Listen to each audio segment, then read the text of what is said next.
கர்த்தருக்கு ஸ்தோத்திரம் உண்டாவதாக. எல்லாரும் கண்களை மூடி நாம் ஜெபிப்போம்.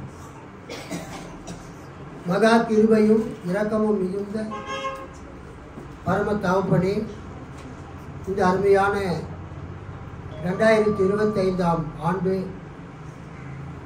ஏப்ரல் மாதம் 13ஆம் தேதி இந்த குருத்தோலை ஞாயிற்றுக்கிழமை அன்று எங்களை உமது ஆலயத்துக்கு கொண்டு வந்ததற்காக ஸ்தோத்திரம். இப்பொழுது நாங்கள் வாசித்து தியானிக்கப் போகிற இந்த வசனங்களை எங்களுக்கு ஆசீர்வதித்து தந்தோம். இயேசுவின் மூலம் ஜெபிக்கிறோம் நல்ல பிதாவே, ஆமென். இந்த குருத்தோலை ஞாயிற்றுக்கிழமை 2025 ஆண்டு இந்த பாம் சண்டே, இந்த குருத்தோலை ஞாயிற்றுக்கிழமையில் வாசித்து தியானிக்கும்படியாக தெரிந்து கொள்ளப்பட்ட வேத பகுதி பரிசுத்த யோவான் எழுதின நற்செய்தி 12வது அதிகாரம் 12 முதல் 16 வரை. இயேசு வெற்றி ஆர்ப்பரிப்போடு எருசலேமில் நுழைதல். The triumphal entry of Jesus in Jerusalem. மறுநாள் திருவிழாவுக்கு பெருந்திரளாய் வந்திருந்த மக்கள் இயேசு எருசலேமுக்கு வருகிறார் என்று கேள்வியுற்று குருத்தோலைகளை பிடித்து கொண்டு அவரை எதிர்கொண்டு போய், ஓசன்னா, ஆண்டவரின் பெயரால் வருகிறவர் போற்ற பெருக, இஸ்ரவேலின் அரசர் போற்ற பெருக என்று சொல்லி ஆர்ப்பரித்தார்கள். இயேசு ஒரு கழுதை குட்டியை கண்டு அதன் மேல் ஏறி அமர்ந்தார். சீயோன் மகளே, அஞ்சாதே, இதோ உன் அரசர் வருகிறார், கழுதை குட்டியின் மேல் ஏறி வருகிறார் என்று எழுதியுள்ளதற்கு ஏற்ப அவர் இவ்வாறு செய்தார். அந்நேரத்தில் அவருடைய சீடர்கள் இச்செயல்களின் பொருளை புரிந்து கொள்ளவில்லை. அவரை பற்றி எழுதப்பட்டிருந்தவாறே இவை அனைத்தும் நிகழ்ந்தன என்பது இயேசு மாட்சி பெற்ற பிறகே அவர்களுடைய நினைவுக்கு வந்தது. அல்லேலூயா, அல்லேலூயா. கர்த்தருக்கு ஸ்தோத்திரம் உண்டாவதாக. இந்த நாள் குருத்தோலை ஞாயிற்றுக்கிழமை, பாம் சண்டே என்று அழைக்கப்படுகிறது. இந்த வாரத்துக்கு பரிசுத்த வாரம் என்று பெயர். இன்றைக்கு ஆரம்பிக்கக்கூடிய இந்த ஞாயிற்றுக்கிழமை சனிக்கிழமையில் முடிவடைகிறது.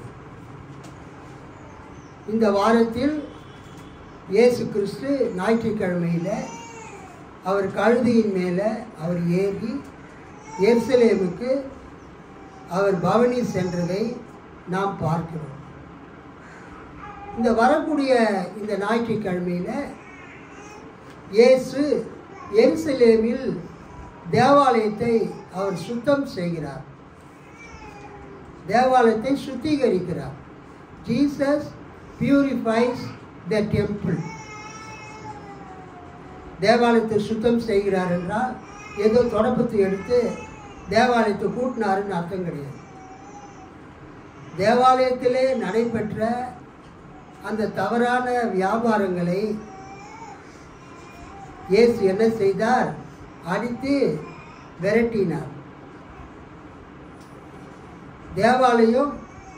தேவாலயத்திலே ஒரு பகுதி புற ஜாதிகளுக்காக ஜெபிப்பதற்காக ஒதுக்கப்பட்டிருந்த பகுதி. அந்த பகுதியை யூத மத தலைவர்கள் வியாபாரம் செய்கிறவர்களுக்கு அவர்கள் ஒருவேளை குத்தகைக்கு விட்டிருக்கலாம். ஆடு மாடு புறாக்கள் விற்கிறவர்கள், தேவாலயத்திலே பலி செலுத்த வருகிறவர்கள் இங்கு வந்து ஆடு மாடு புறாக்கள் முதலியவைகளை அவங்க வாங்கி அவங்க தேவாலயத்தில் பலி செலுத்தினார்கள். தேவாலயத்தில் செலுத்துவதற்காக பிரத்யேகமான சேக்கல் என்று சொல்லப்படக்கூடிய எந்த விதமான உருவமற்ற நாணயத்தை பயன்படுத்தினார்கள். அப்படி அந்த மணி எக்ஸ்சேஞ்சஸ் அவங்களுக்கு என்ன பேர் என்றால் காசுக்காரர்கள் என்று பெயர். அந்த இடம் புற ஜாதிகள் பிற இனத்தார்கள் அங்கு வந்து நின்று கடவுளை நோக்கி ஜெபிக்கிற ஒரு இடம். அந்த ஜெபிக்கிற இடத்தை அந்த வியாபாரம் செய்வதற்காக அந்த தேவாலயத்தை தலைமை தாங்கி நடத்தினவர்கள் பிரதான ஆசாரியர்கள் அதை குத்தகைக்கு விட்டிருந்தார்கள், வாடகைக்கு விட்டிருந்தார்கள், வியாபாரம் நடைபெறுவதற்கு அனுமதி வழங்கியிருந்தார்கள். அது கர்த்தருடைய வசனத்துக்கு விரோதமாக இருந்ததினால் கர்த்தர் அந்த இடத்தை என்ன செய்தார், என்னுடைய வீடு ஜப வீடு என்றே எழுதப்பட்டிருக்கிறது, நீங்களோ அதை கள்ளர் புகை ஆக்கி விட்டீர்கள் என்று சொல்லி அந்த இடத்திலே புறஜாதிகள் ஜெபிக்கும்படியா அந்த இடத்தை இயேசு சுத்தம் செய்து அங்கு இருந்தவர்களை எல்லாம் துரத்திய பிறகு புறஜாதிகள் வந்து ஜெபிப்பதற்கு அங்கு ஏற்பாடு செய்தார். சாட்டையால் அடித்து விரட்டினார். அதுக்கு அடுத்ததாக கர்த்தருக்கு ஸ்தோத்திரம், பெரிய வியாழக்கிழமை அன்றைக்கு ஆண்டவர் திருவிருந்தை ஏற்படுத்தினார். அல்லேலூயா. தனது சீஷர்களுடைய பாதங்களை கழுவினார். அவர் என்ன செய்தார், ராபோஜனத்தை திருவிருந்தை புது உடன்படிக்கையின் அடையாளமாக தமது இரத்தத்தையும் தமது மாம்சத்தையும் தமது சீடர்களுக்கு கொடுத்தார். தனது மாம்சத்தை கொடுத்தார், தனது இரத்தத்தை கொடுத்தார். இது உங்களுக்காக பிற்கப்படுகிற என்னுடைய சரீரமாயிருக்கிறது, இதை வாங்கி புசி. போஜனம் பண்ணின பிறகு அவர் பாத்திரத்தை எடுத்து இதை வாங்கி பானம் பண்ணுங்கள், இது உங்களுக்காக சிந்தப்படுகிற என்னுடைய புது உடன்படிக்கையின் இரத்தமாய் இருக்கிறது என்று சொன்னார். ஆக அன்றைக்கு ஆரம்பித்த பெரிய வியாழன் அன்று இரவு ஆரம்பித்த அந்த திருவிருந்து இன்றளவும் இயேசுவினுடைய சிலுவை மரணத்தை நினைவு கூர்ந்து நாம் திருச்சபையிலே நாம் அதை கொண்டாடுகிறோம். அல்லேலூயா. பெரிய வெள்ளிக்கிழமை அன்று இயேசு சிலுவையில் அறையப்பட்டார். சிலுவையில் காலையில் 9 மணியிலிருந்து மாலை 3 மணி வரைக்கும் 6 மணி நேரம் தொங்கினார். 7 தடவைகள் பேசினார். அது இயேசுவின் 7 வார்த்தைகள் என்று அழைக்கப்படுகிறது. இயேசு அந்த வெள்ளிக்கிழமை மாலையில் சூரியன் அஸ்தமிப்பதற்கு முன்பாக, சூரியன் மறைவதற்கு முன்பதாக அவர் ஒரு புதிய கல்லறையில் அரிமத்திய ஊரானாகிய யோசேப்புனுடைய அந்த புதிய கல்லறையில் அவர் அடக்கம் செய்யப்பட்டார். அவருடைய சரீரம் பாதுகாக்கப்பட்டது. ஆனால் சனிக்கிழமை இரவு முடிந்து ஞாயிற்றுக்கிழமை அதிகாலை நேரத்தில் இயேசு 3ஆம் நாளிலே உயிர்த்தெழுந்தார். கைகளை தட்டி ஆண்டவரை மகிழ்ந்தார். இவையெல்லாம் இந்த வாரத்தில் நடைபெறுகிறபடியால் இந்த ஞாயிற்றுக்கிழமைக்கு என்ன பேருங்க, பரிசுத்த வாரம். பரிசுத்த வாரம், ஹோலி வீக் என்று அழைக்கப்படுகிறது. ஸோ இந்த பரிசுத்த வாரத்தினுடைய முதலாவது நாள் தான் இந்த குருத்தோலை ஞாயிற்றுக்கிழமை. நாம் அனைவரும் கொரட்டூர், மண்டபப்பேட்டை, பாடி இந்த பகுதியில் இருக்கிற சபை மக்கள் எல்லாரும் ஒன்று சேர்ந்து நாம் அந்த குருத்தோலைகளை பிடித்து கொண்டு பவனி சென்று வர கர்த்தர் உதவி செய்தார். அல்லேலூயா. இப்பொழுது குருத்தோலை ஞாயிற்றின் செய்தியை நாம் பார்ப்போம். வேத புத்தகத்தில் ஒரு வசனத்தை நாம் வாசிக்கலாம். யாத்திராகமும் 34ஆம் அதிகாரம் 18ஆம் வசனம் ஒருவர் வாசி. யாத்திராகமம் 34:18. புளிப்பில்லா அப்ப பண்டிகையை நீங்கள் கைக்கொண்டு நான் உங்களுக்கு கட்டளையிட்டபடியே ஆபீப் மாதத்தில் குறித்த காலத்திலே 7 நாள் புளிப்பில்லா அப்பம் புசிக்க கடவீர்கள். ஆபீப் மாதத்திலே எகிப்திலிருந்து புறப்பட்டாயே. ஓகே, புளிப்பில்லாத அப்ப பண்டிகை. இன்னொரு வசனத்தையும் நம்ம வாசிக்கலாம். யாத்திராகமம் 23வது அதிகாரம்.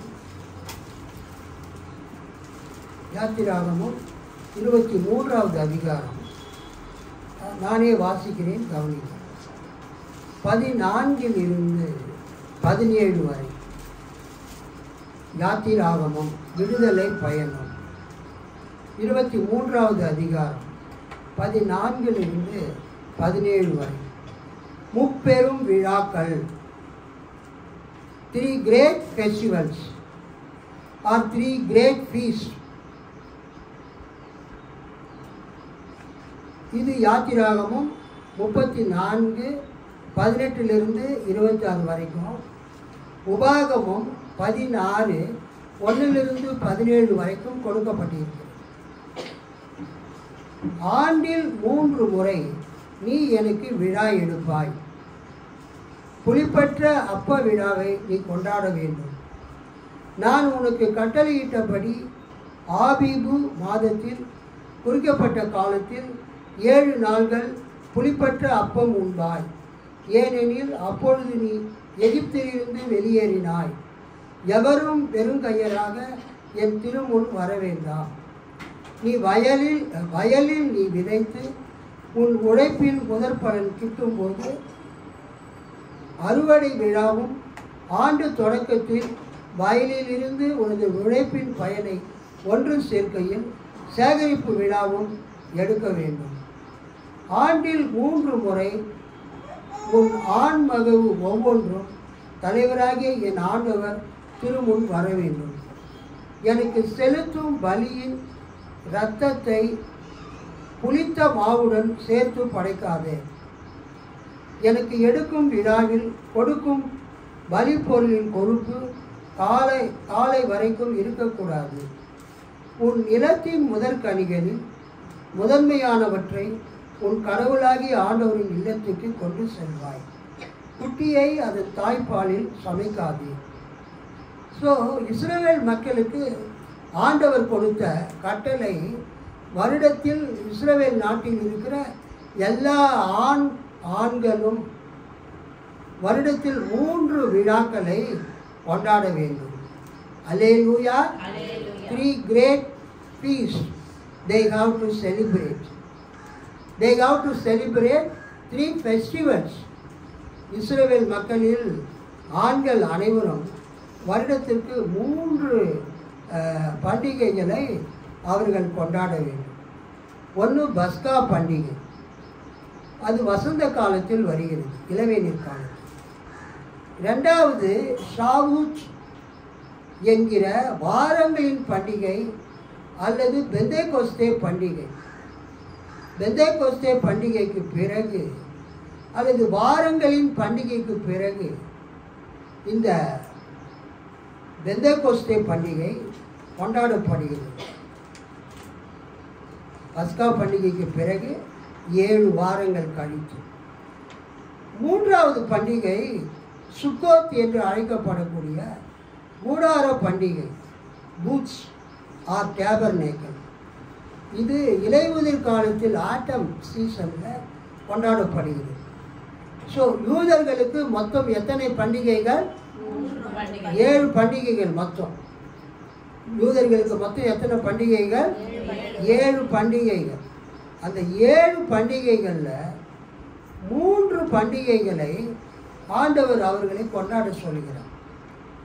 புளிப்பற்ற அப்ப விழா, புளிப்பற்ற அப்ப பண்டிகை, பஸ்கா பண்டிகை. அது நிசான் மாதம், மார்ச் அல்லது ஏப்ரல் மாதத்தில் கொண்டாடப்படுகிறது. 2வது பெந்தேகோஸ்தே பண்டிகை, அதுக்கு மறுபெயர் அறுவடை விழா, இன்னொரு பெயர் வாரங்களின் விழா, வாரங்களின் பண்டிகை. 7 வாரம் கழித்து, பஸ்கா பண்டிகைக்கு பிறகு 7 வாரம் கழித்து 50வது நாளிலே இந்த பெந்தேகொஸ்தே பண்டிகை கொண்டாடப்படுகிறது. அது மே ஜூன் மாதத்திலே கொண்டாடப்படுகிறது. அதுக்கு அடுத்தது எக்கால பண்டிகை, அதுக்கு அடுத்தது பாவ நிவாரண நாள், அதுக்கு அடுத்தது கூடார பண்டிகை சுக்கோத், ஃபெஸ்டிவல் ஆஃப் டேபர்னேக்கல் அல்லது ஃபெஸ்டிவல் ஆஃப் பூச், கூடாரங்களின் பண்டிகை. அதுக்கு அடுத்தது தேவாலய பிரதிஷ்டை பண்டிகை, கோவில் அர்ப்பண விழா, அனுக்கானா ஃபெஸ்டிவல் ஆஃப் லைட். அது நவம்பர் டிசம்பர் மாதத்திலே கொண்டாடப்படும். இன்னொரு பண்டிகை பூரிம் பண்டிகை, அது பிப்ரவரி மார்ச்சில் கொண்டாடப்படும். இந்த 7 பண்டிகைகளில் இஸ்ரவேலர்கள் முக்கியமாக பஸ்கா பண்டிகைக்கும் பெந்தேகொஸ்தே பண்டிகைக்கும் கூடார பண்டிகைக்கும் வருவார்கள். அல்லேலூயா. இப்பொழுது நாம் பார்க்கக்கூடிய யோவான் 12 அதிகாரத்தில் ஒரு பண்டிகை கொண்டாடுவதற்காக இயேசு கிறிஸ்து வருகிறார். அந்த பண்டிகைக்கு என்ன பெயர் என்றால் பஸ்கா பண்டிகை. அல்லேலூயா. அந்த பஸ்கா பண்டிகையை கொண்டாடுவதற்காக இயேசு கிறிஸ்து வருகிறார். எங்கிருந்து வருகிறார்? பெத்தானியாவிலிருந்து வருகிறார். அல்லேலூயா. பெத்தானியாவிலே என்ன நடந்தது? பெத்தானியா லாசருவினுடைய ஊர். மார்த்தாள் மரியாளுடைய அந்த சகோதரன் லாசரு அவன் மரித்து போய்விட்டான். மரித்து அடக்கம் பண்ணின 4வது நாள் இயேசு அந்த லாசருவை உயிரோடு எழுப்பினார். அல்லேலூயா.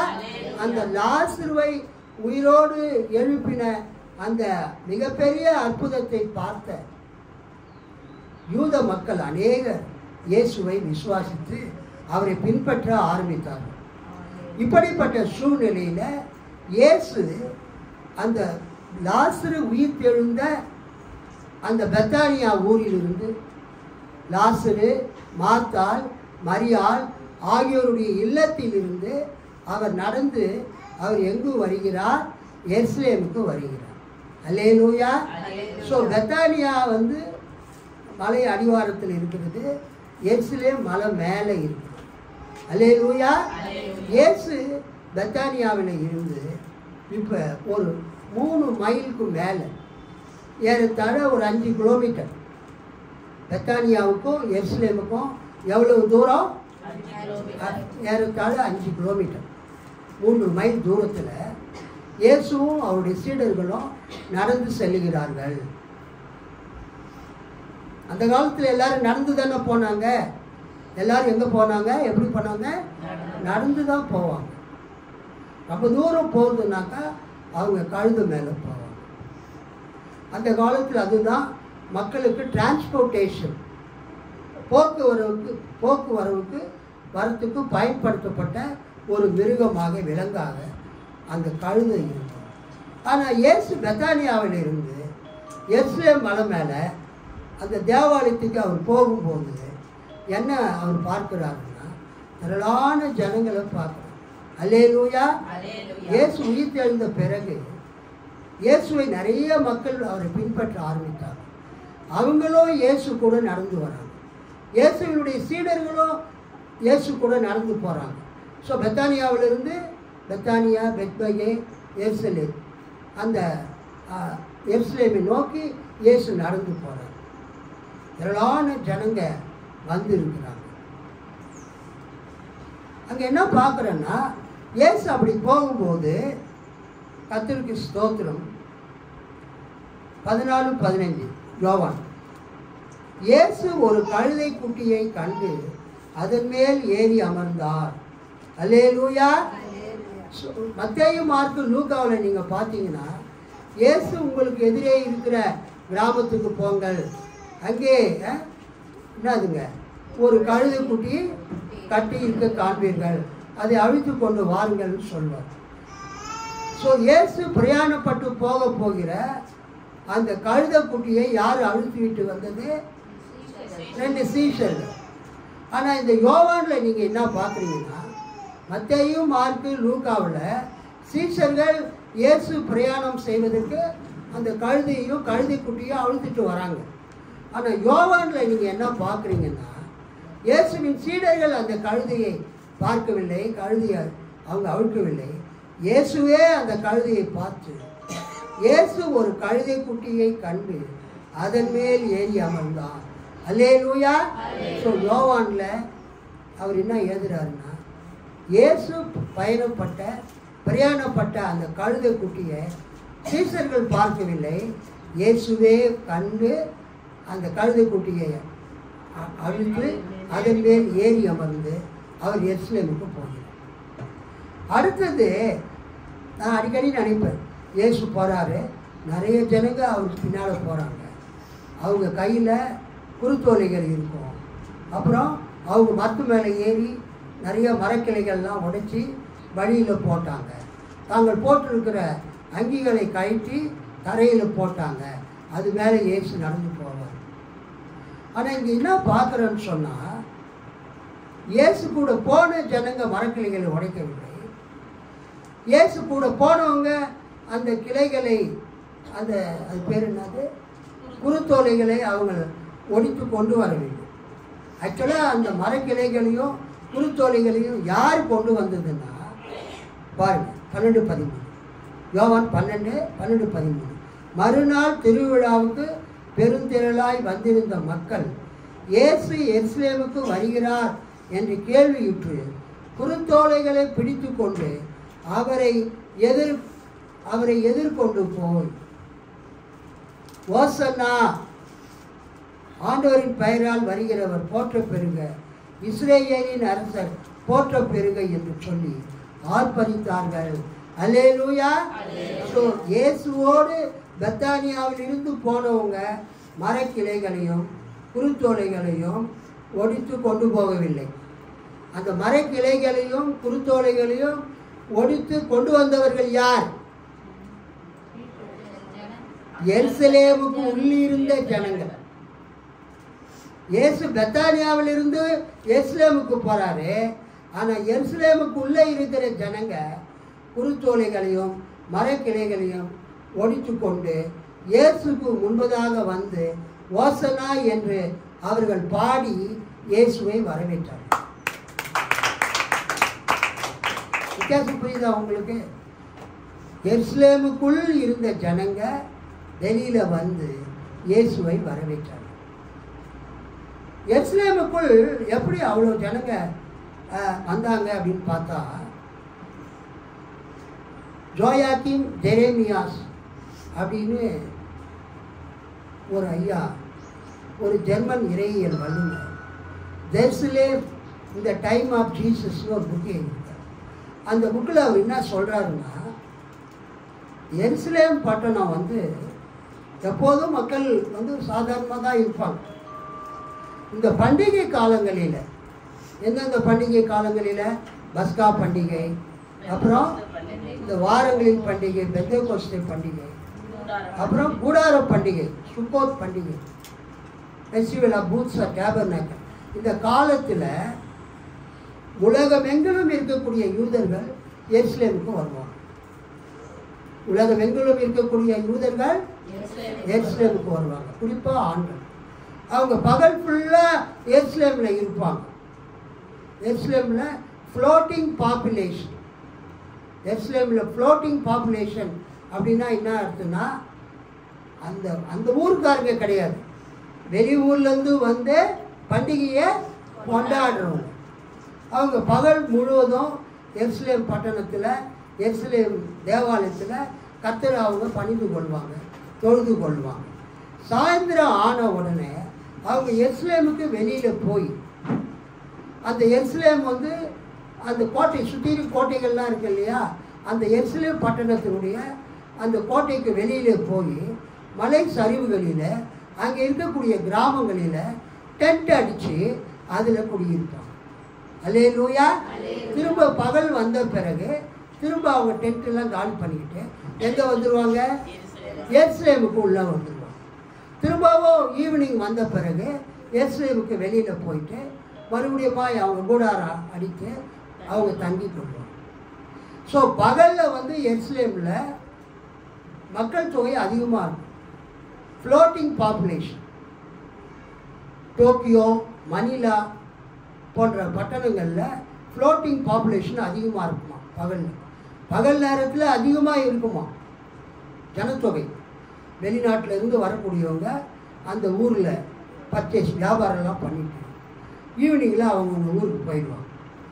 அது மாதிரி இந்த பண்டிகை காலத்தில் இந்த பஸ்கா பண்டிகை, இந்த வாரங்களின் பண்டிகை, பெந்தேகோஸ்தே பண்டிகை அல்லது இந்த கூடாரங்களின் பண்டிகை காலத்தில் எருசலேமில் பகலில் மக்கள் தொகை அதிகமாக இருக்கும், ஜனங்கள் அதிகமாக இருப்பாங்க.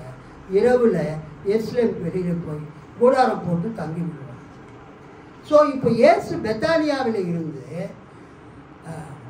மார்த்தாள், மரியாள், அவர் உயிரோடு எழுப்பின லாசருவின் வீட்டில் இருந்து வருகிறார் என்று மக்கள் கேள்விப்பட்டு மரக்கிளைகளை வெட்டி, குருத்தோலைகளை வெட்டி, தங்களுடைய வஸ்திரங்களை தரையிலே போட்டு மரக்கிளைகளையும் குருத்தோலைகளையும் பிடித்து கொண்டு இயேசுவை வரவேற்கும்படியாக அவருக்கு முன்பதாக செல்கிறார்கள். அல்லேலூயா. அவங்க என்ன சத்தம் போட்டு போறாங்க? ஓசன்னா, தாவீதின் குமாரனுக்கு ஓசன்னா, கர்த்தருடைய நாமத்தில் வருகிறவர் ஸ்தோத்திரிக்கப்பட்டவர் என்று அந்த வசனங்களை சொல்லி கோஷங்களை இட்டு அவங்க இயேசு வரவேற்க சொல்கிறார். அப்ப இயேசு என்ன செய்கிறார் என்றால், வருகிற வழியில அவர் ஒரு கழுதை குட்டியை கண்டு, colt of a donkey or donkeys colt, ஒரு கழுதையினுடைய குட்டியை கண்டு அதன் மேலே ஏறி இயேசு என்ன செய்கிறார்? எருசலேமை நோக்கி அவர் பிரயாணப்பட்டு வருகிறார். அவருடைய சீஷர்கள் அவரோடு கூட வருகிறார்கள். அவரோடு கூட வந்த லாசரு உயிரோடு எழுப்பப்பட்ட சம்பவத்தை கண்ட அநேக யூத மக்கள் இயேசுவோடு வருகிறார்கள். இது ஒரு கூட்டம். இன்னொரு கூட்டம் எங்கிருந்து வருது? எருசலேமுக்கு உள்ளே இருந்து வெளியில வரும். ஏன் வருது? லாசருவை உயிரோடு எழுப்பின இயேசு அவர் மேசியாவாக இருக்கலாம், இஸ்ரவேலுக்கு வரப்போகிற ராஜாவாக இருக்கலாம். அவர் வந்து இந்த ரோம பேரரசுக்கு விரோதமாக யுத்தம் செய்து அந்த ரோமர்களை தோற்கடித்து இந்த எருசலேமில் அந்த தாவீதினுடைய சிம்மாசனத்தில் அவர் உட்கார்ந்து நமக்கு ஒரு தாவீதினுடைய ஆட்சியை ஏற்படுத்த போகிறார் என்று சொல்லி மக்கள் ஆரவாரத்தோடு மரக்கிளைகளை, ஒலிவ மர கிளைகளை வெட்டி கையிலே ஏந்தி கொண்டு, குருத்தோலைகளை அவர்கள் வெட்டி கையிலே ஏந்தி கொண்டு தாவீதின் குமாரனுக்கு ஓசன்னா, அல்லேலூயா, கர்த்தருடைய நாமத்தில் வருகிறவர் ஸ்தோத்திரிக்கப்பட்டவர் என்று சொல்லி, இஸ்ரவேலின் அரசர் போற்ற பெருக என்று சொல்லி இயேசுவை வரவேற்கும்படியாக சொல்லுகிறார். இந்த 14-15 இயேசு ஒரு கழுதை குட்டியை கண்டு அதன் மேல் ஏறி அமர்ந்தார். சியோன் மகளே அஞ்சாதே, இதோ உன் அரசர் வருகிறார், கழுதை குட்டியின் மேல் ஏறி வருகிறார், கழுதை குட்டியின் மேல் ஏறி வருகிறார் என்று எழுதியுள்ளதற்கு ஏற்ப அவர் இவ்வாறு செய்தார். சகரியார் 9:9 வாசி.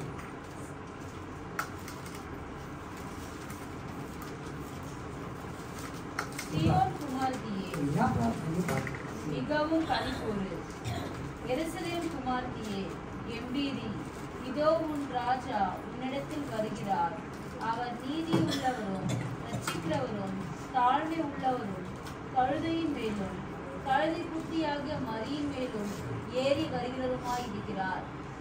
இது ஒரு தீர்க்க தரிசனம் நிறைவேறுது. அல்லேலூயா. என்ன தீர்க்க தரிசனம்? இயேசு எருசலேமுக்குள்ள வருகிறார். அவர் யார்? எருசலேமினுடைய அரசர். இதோ உன் ராஜா வருகிறார். அல்லேலூயா. சகரியாவினுடைய 9ஆம் அதிகாரத்தில் 9ஆம் வசனத்திலே நாம் வாசிக்கிற தீர்க்கதரிசி. இயேசு ஒரு அரசராக, ஒரு ராஜாவாக எருசலேமுக்குள் வருகிறார். அப்படி வரும்போது அவர் எதன் மேலே வருவார்? கழுதையினுடைய குட்டி, கழுதையினுடைய குட்டியின் மேலே அவர் எருசலேமுக்குள் வருகிறார். இயேசு ஒரு ரதத்தின் மீதோ, அல்லேலூயா, இயேசு ஒரு ரதத்தின் மீதோ அல்லது ஒரு யுத்த குதிரையின் மீதோ அவர் வரவில்லை. இயேசு ஒரு ரதத்தின் மீதோ அல்லது ஒரு யுத்த குதிரையின் மீதோ வந்தால் அவர் போர் செய்ய வருகிறார் என்று அர்த்தம். யுத்தத்துக்கு போறவங்க அந்த காலத்தில் எதில் போவாங்க? குதிரை மேலே போவாங்க. அல்லது யுத்தத்துக்கு போறவங்க எது மேலே போவாங்க? ரதத்தின் மேலே ஏறி போவாங்க. சேரிட்ஸ் ஆர் வார் ஹார்சஸ். இயேசு எருசலேமுக்கு வரும்போது அவர் யுத்த குதிரையின் மீதோ அல்லது போர் செய்ய செல்லும் ஒரு ரதத்தின் மீதோ ஏறி வரவில்லை. அவர் ஒரு கழுதையின் மீது ஏறி வந்தார். அல்லேலூயா. கழுதை ஒரு சமாதானத்துக்கு அடையாளமாக இருக்கிறது. ஸோ இந்த யோவான் 12ஆம் அதிகாரத்தில் நாம் என்ன பார்க்கிறோம் என்றால், இயேசு கிறிஸ்து இஸ்ரவேலின் அரசர் என்று மக்களாலே போற்றப்பட்டார். சகரியா 9:9 சொல்லப்பட்டபடி கழுதையின் மேல் ஏறி, கழுதை குட்டியின் மேல் ஏறி அவர் அரசராக அந்த எருசலேமுக்குள் வந்தார். ஸோ தான் யார் என்பதை இயேசு கிறிஸ்து அங்கே நிறைவேற்றுகிறார். அது ஒரு தீர்க்க தரிசன நிறைவேறுதல். இயேசு யூதர்களின் அரசராக அவர் வருவார் என்று சகரியா 9:9 சொல்லப்பட்டாலும், இயேசு யோவான் சுவிசேஷத்திலும் இதர இடங்களிலும் தன்னை யூதருடைய அரசர் என்று அவர் ஒப்புக்கொள்ளவில்லை. அல்லேலூயா. தான் இந்த உலகத்திலே தாவீதின் சிம்மாசனம் இருந்த எருசலேமிலே உட்கார்ந்து இந்த உலகத்தை ஆட்சி புரிய போவதாக இயேசு சொல்லவே இல்லை. ஒரு அல்லேலூயா சொல்லாமா? கர்த்தருக்கு ஸ்தோத்திரம் உண்டாவதாக. இயேசுவை இவங்க வரவேற்கும் போது கையில் என்ன வச்சிருந்தாங்க? ஆமாம், ஒலிவ மர கிளைகள், குருத்தோலைகள். இந்த குருத்தோலைகளை பழைய ஏற்பாட்டில் கூடார பண்டிகை கொண்டாடும் போதும் அந்த இஸ்ரவேல் மக்களை ஆட்சி புரிந்த கிரேக்க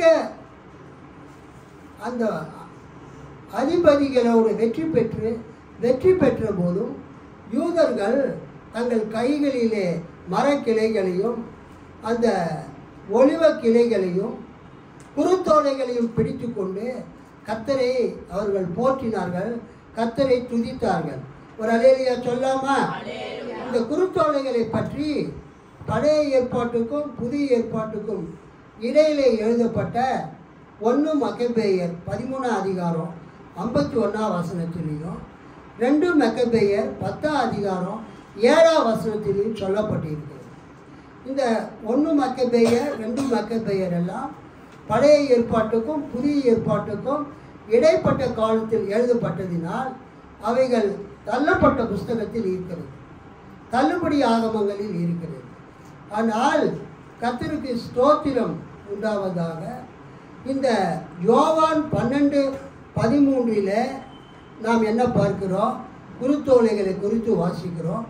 அதே போல வெளிப்படுத்தல் 7ஆம் அதிகாரத்திலும் 9ஆம் வசனத்தில் குருத்தோலைகளை நாம் வாசிக்கிறோம்.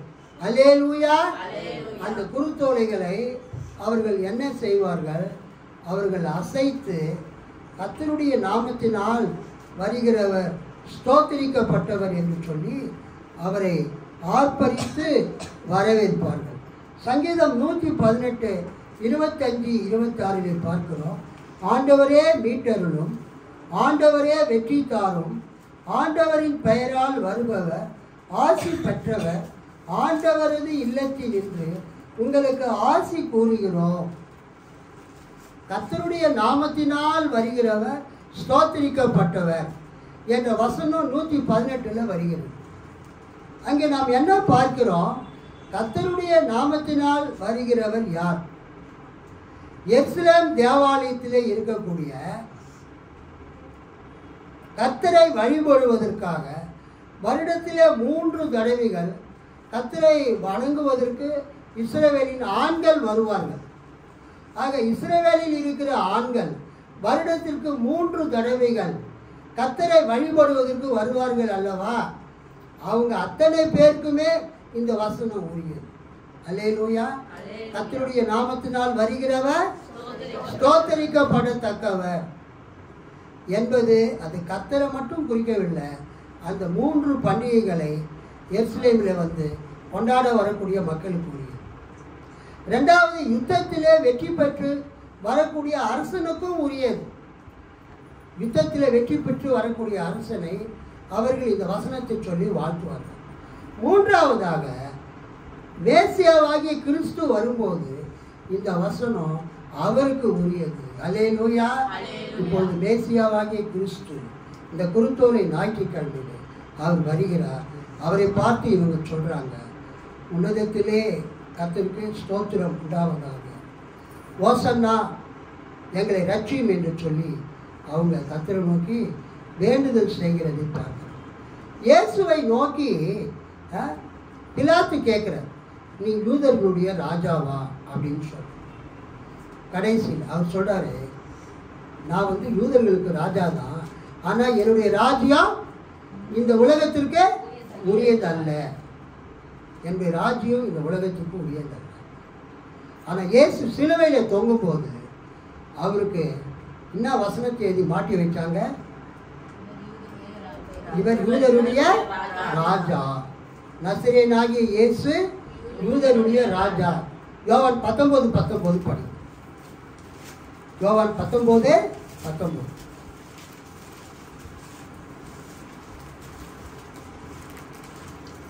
படி. பிலாத்து ஒரு மேல் விலாசத்தை எழுதி சிலுவையின் மேல் போடுவித்தான். அதில் நசரேயனாகிய இயேசு யூதருடைய ராஜா என்று எழுதியிருந்தது. நசரேயனாகிய இயேசு யூதருடைய ராஜா. கர்த்தருக்கு ஸ்தோத்திரம். யூதருடைய ராஜாவாகிய இயேசு சிலுவையில் அறையப்படும்படியா இந்த உலகத்திற்கு அவர் பிறந்தார். இறுதியாக எருசலேமிலே அவர் பிரவேசித்தார். மக்கள் அவரை வரவேற்றார். இன்றைக்கு இயேசு கிறிஸ்து உலக பிரகாரமான ஒரு ஆட்சியை ஏற்படுத்துவதற்காக எருசலேமுக்குள் கழுதையின் மேல் போகவில்லை. நம்மை சாத்தானுடைய கட்டிலிருந்து, மரணத்தின் கட்டிலிருந்து, பாவத்திலிருந்து நமக்கு விடுதலை கொடுக்கும்படிதான் இயேசு இந்த உலகத்துக்கு வந்தார். அல்லேலூயா. எல்லாரும் எழுந்து கர்த்தரை நோக்கி ஜெபிப்போம். ஒரு பாடல் இருக்கும்.